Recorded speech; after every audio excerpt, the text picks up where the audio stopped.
Hi, I'm Joanne, and today I'm going to show you how to make a photo book now that you've got your scrapbook pages scanned. I love to use the Autobook feature, and it's really easy once you know how. So I'm going to share my screen and we'll get started. So here are two scrapbooks that I sent in to be scanned of my daughter's dance, and I will be putting them together in one book. But I'm just going to show you, for the purposes of this video, this first book here.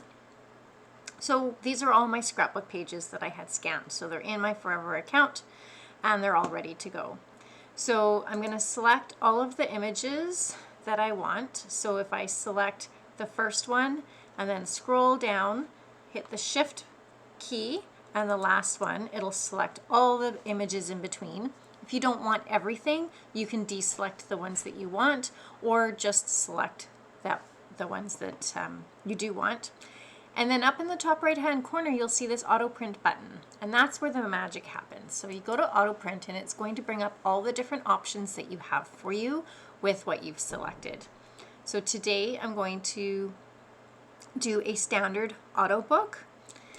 And it's going to ask me what size. So there's 8 by 8, 10 by 10, and then there's 11 by 8.5. That's horizontal or landscape format, and then 12 by 12. So for the purposes of this project, I'm going to be using the 8 by 8 format. I want hardbound, but you could choose softbound, and then create my project. And it's going to wave its little magic wand and put all of my photos in the book. Now, there's two things that I always have to fix. Number one is the front cover. It's going to put the first page on my front cover, and that's not where I want it. And the second thing is that sometimes it will fit two pictures because the program doesn't know that these are my scrapbook pages. It'll fit two pictures on one page, and I also don't want that. So we're going to fix that. And so I'm just going to first show you the different options. So you can see, actually there's this little box that pops up with some tips, so you can go through the tips if you want. This is my back cover, this is my front cover, and this is my spine. So if I wanted to put text on my spine, I would enter that here. Oops.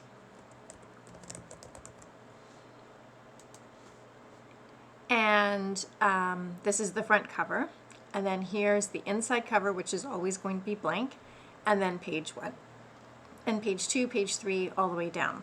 You can change the design on your pages, but when you're working with scrapbook pages, typically you're going to want the full photo on a page like this. So all of these other pages that have 2 on a page, we're going to be fixing that. But if you scroll down, you can see that it is going to fill all of my pages up for me. And I could change the design if I wanted by clicking on the design button and then choosing the different format of the photo. But because these are 12 by 12 scrapbook pages, I want the full square page scanned. So that's how you can change different pages. But what we really want to fix is this sort of thing that's happening here. So we're going to go up at the top. There's add photos, pages, add a text page, edit layout, and tips if you want to see those tips again. We're going to go into edit layout.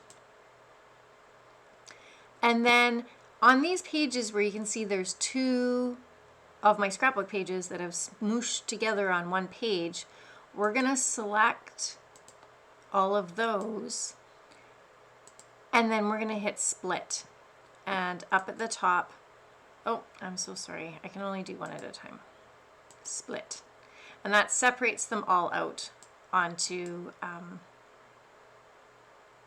2 pages.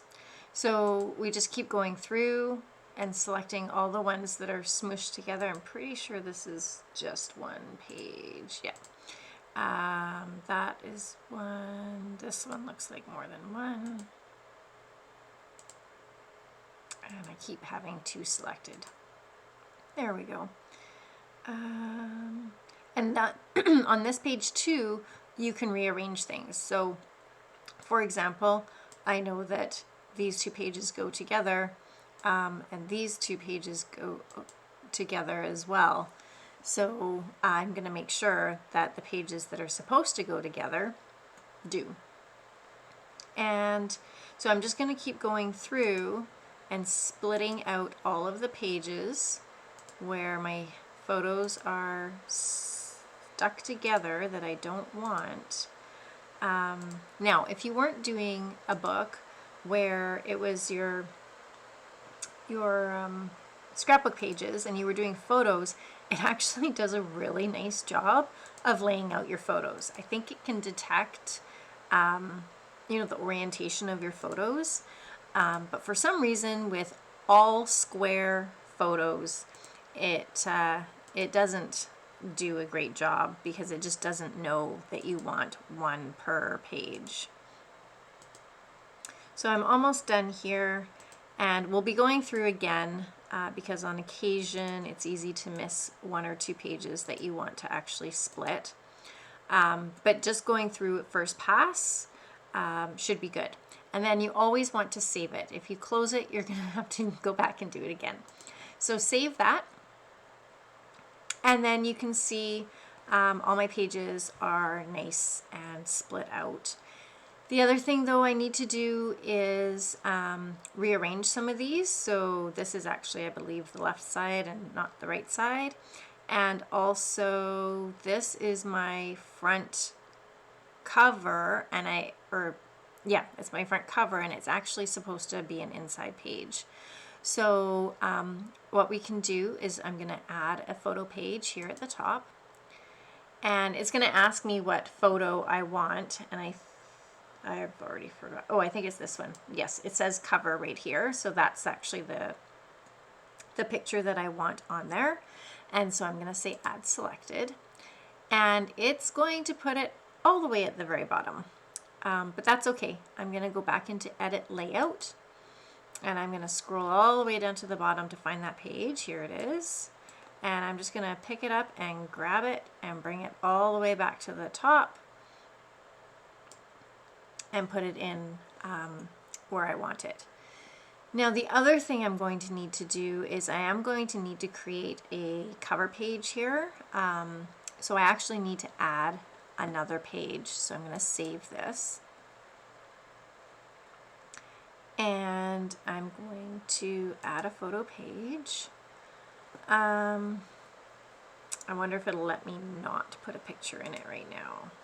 No, it wants me to add another.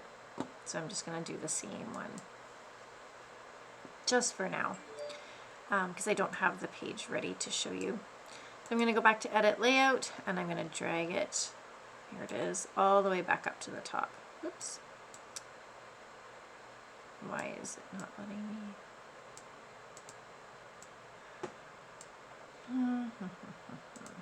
Let's try this again. There we go.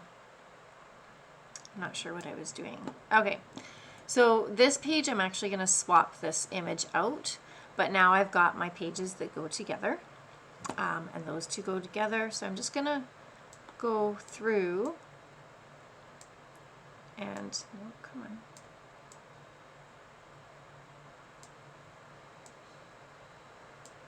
There we go. And rearrange my pages the way that I want them.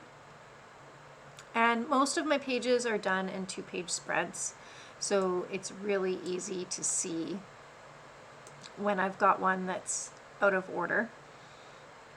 And those go together. It looks like those go together.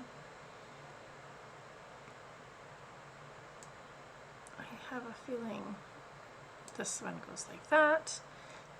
So you just keep going through and rearranging things that may not have lined up quite right as you created the book. I feel like there is one that's off here.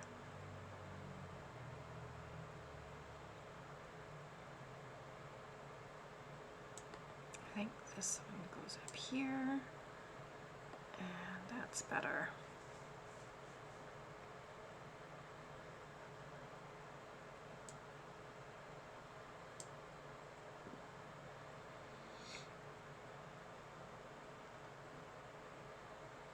Okay, we're on a roll now.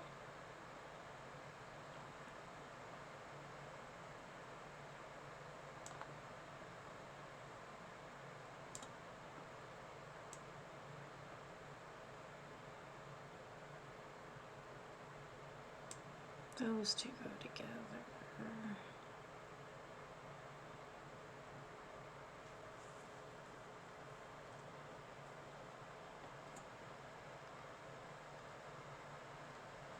Okay, and then once we're done, we're going to, oh, there's another one that's out of order. We're going to save that. And now I'm back on my regular view. I'm just gonna flip back up to the top. Remember, this is the cover, so I've got a different cover I'm gonna put on there. Here's my first page. This is also going to get changed, and then here's my pages that start to go together in 2-page spreads. So then flipping down this way, I can see my 2-page spreads. A little easier to see the ones that match and go together. Everything looks good so far. And so there you go. This book is pretty much done, and it's only been a few minutes. I've got the other album to actually merge in to this one. So I'll just be adding more photo pages and picking all those images in the other album to add to this book as well. And then going through and making sure that they're split the way I want it. So I hope this has been helpful for you. It's always fun learning something new. And the tools are often staring you right in the face, and until you actually see them in action, sometimes it's a little bit hard to figure out. I remember it took me just a few minutes myself when I was first learning how to use this Autobook tool. So I hope you have found this helpful. If you have any other troubles or have questions, don't hesitate to ask. I'm always happy to help you get your projects done. So until next time, I'm Joanne. Thanks for watching.